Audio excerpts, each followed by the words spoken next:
Back in eighth grade, when I'd picture my dream guy, I'd picture somebody who is the complete opposite of me.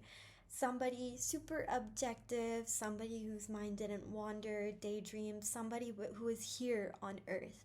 I thought that an opposite person to me would be like a missing puzzle piece. It's like two halves of a heart. Like they're two separate halves and they come together to be whole. That's what I thought opposites were. But it was only like until I realized recently that opposites just do not work, okay? Opposites might attract because you see everything you're missing in yourself and the other person. You're like, "Oh, they do it so well. Oh my gosh, I really like the way they carry themselves. They're not like me." Because you see that hollowness within yourself, but you're like, "Oh, this person has it all."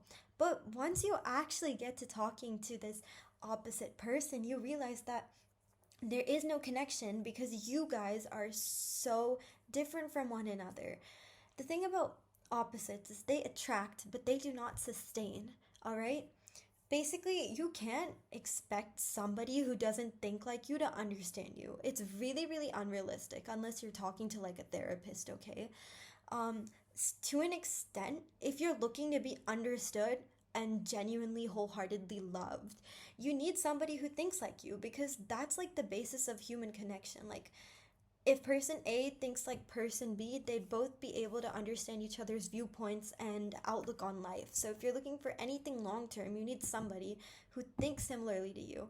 But if person A is like a pessimist and person B is an optimist, how do you think things are going to work out? They just don't.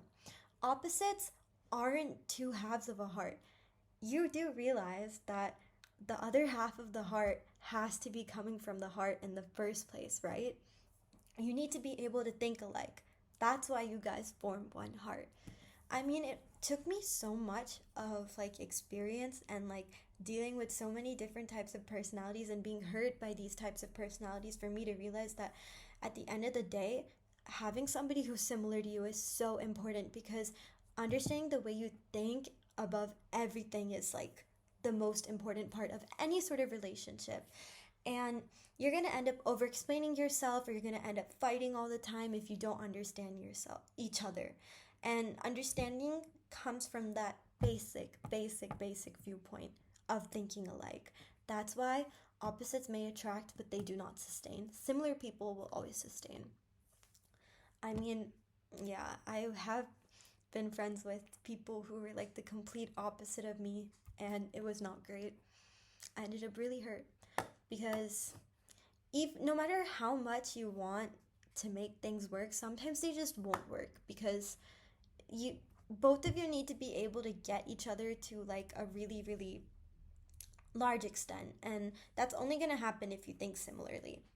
So yeah, a quick little lesson, something to keep in mind if you're going to a new place or you are looking for a potential partner or new friends or something. Yeah. Anyways, yeah. Bye bye.